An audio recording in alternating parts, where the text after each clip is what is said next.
어제 한숨도 못 주무셨죠? 압니다.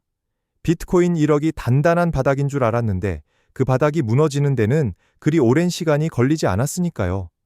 자고 일어났더니 내 차 한 대 값이 증발해 있고 커뮤니티에는 이제 정말 끝났다는 절망 섞인 비명만 가득합니다. 마이클 버리는 비트코인의 사형 선고를 내렸고 영원한 우군인 줄 알았던 블랙록은 우리 등 뒤에 총을 쐈습니다. 디지털 금이라는 믿음은 산산조각 났고 이제 지하실 밑에 더 깊은 지옥이 기다리고 있다는 공포가 여러분을 짓누르고 있을 겁니다. 그런데 여러분, 과연 이게 비트코인이 망하는 신호일까요? 제 눈엔 조금 다르게 보입니다. 이건 비트코인이 사라지는 과정이 아니라 월스트리트의 거인들이 판을 새로 짜기 위해 설계한 거대한 리셋의 시작입니다. 지금 당장 이 영상에서 말하는 세 가지를 확인하지 않으면 당신은 이번에도 고래들의 배를 불려줄 마지막 제물로 남게 될 겁니다. 반대로 이 설계도를 이해한다면 이 피눈물 나는 폭락장은 당신의 인생을 바꿀 마지막 기회가 될 수도 있습니다. 지금부터 이 지옥 같은 하락장에서 살아남아 승리할 수 있는 유일한 생존 매뉴얼을 공개합니다. 가장 먼저 확인해야 할 첫 번째는 우리를 배신한 것처럼 보이는 블랙록의 진짜 속내입니다. 여러분, 작년 초에 블랙록이 비트코인 ETF를 승인시킬 때를 기억하시나요? 그때 블랙록은 비트코인을 디지털 금이라 부르며 기관 투자의 시대가 왔다고 찬양했습니다. 그런데 정작 시장이 흔들리자마자 수천억 원어치를 던졌습니다. 우리 입장에선 믿었던 도끼에 발등 찍힌 기분이겠지만 냉정하게 생각해 봅시다. 일경 원이 넘는 돈을 굴리는 고질라 같은 블랙록이 단순히 무서워서 팔았을까요? 절대 아닙니다. 이건 이탈이 아니라 길들이기입니다. 비트코인은 원래 정부나 은행의 통제를 받지 않는 탈중앙화 자산이었습니다. 그런데 지금은 어떤가요? 블랙록이 팔면 떨어지고 연준 의장 한마디에 요동칩니다. 즉, 비트코인이 이제 미국의 제도권 시스템 안으로 완벽하게 편입됐다는 뜻입니다. 고래들은 이 하락을 이용해 레버리지를 쓴 개미들을 쥐어짜고 있습니다. 여러분이 레몬 짜기처럼 청산당하며 쏟아낸 그 물량을 결국 누가 아래에서 다시 받아먹을까요? 바로 그들입니다. 지금 블랙록의 매도는 시장이 망했다는 신호가 아니라 비트코인을 나스닥 주식처럼 변동성 큰 위험 자산으로 완전히 낙인 찍어 자신들의 통제하에 두려는 고도의 전략입니다. 결국 지금 벌어지는 서사의 붕괴는 개미들을 털어내기 위한 거대한 리셋입니다. 거인들은 지금 판을 새로 짜고 있습니다. 그 설계도 안에서 여러분이 설거지용 재물이 될지 아니면 그들의 등에 올라탈지는 이 다음 지표를 보면 명확해집니다. 두 번째로 우리가 반드시 확인해야 할 생존 지표는 시장의 가장 큰 형님인 마이크로스트래티지의 생명선입니다. 지금 비트코인 투자자들 사이에서 가장 무서운 이름은 마이클 버리가 아니라 사실 마이클 세일러일지도 모릅니다. 이 형님은 회사의 현금은 물론이고 빚까지 내서 비트코인을 71만 개나 사모았습니다. 문제는 그가 비트코인을 산 평균 가격, 즉 평당가가 약 7만 6천 달러라는 겁니다. 우리 돈으로 따지면 딱 1억 원 근처죠. 자, 이제 왜 1억 원이 깨졌을 때 시장이 그토록 발작했는지 이해가 가시나요?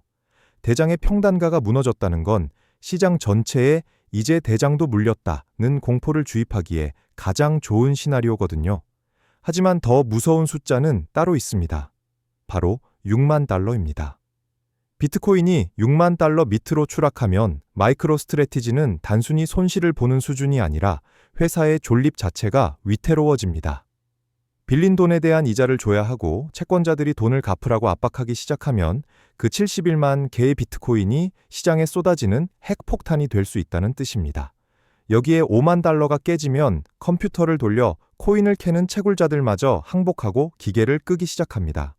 그들 역시 살아남기 위해 들고 있는 코인을 던져야 하죠.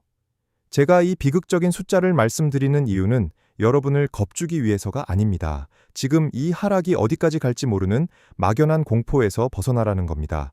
6만 달러, 5만 달러. 이 수치들은 세력이 개미들의 피눈물을 가장 진하게 짜내려고 설계한 심리적 저지선입니다. 역설적으로 말하면 모두가 이제 정말 세일러도 망했고 채굴자도 다 죽었다며 비명을 지를 때가 이 지옥 같은 하락장의 끝이 보이기 시작하는 지점이라는 겁니다. 지금 여러분의 평단가가 1억 위라면 지금은 물타기를 할 때가 아닙니다. 이 거대한 고래들이 어디서 항복하는지 혹은 어디서 필사적으로 방어하는지 그 데드라인을 끝까지 지켜보셔야 합니다.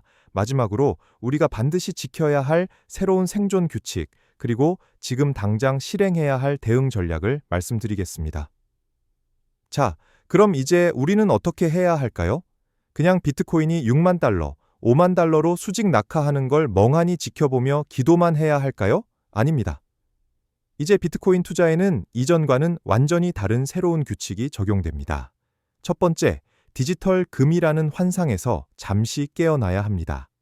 냉정하게 말해서 지금 시장은 비트코인을 안전자산으로 보지 않습니다.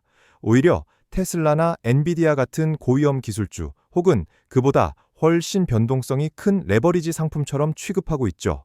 나스닥이 기침을 하면 비트코인은 독감에 걸리는 게 지금의 현실입니다.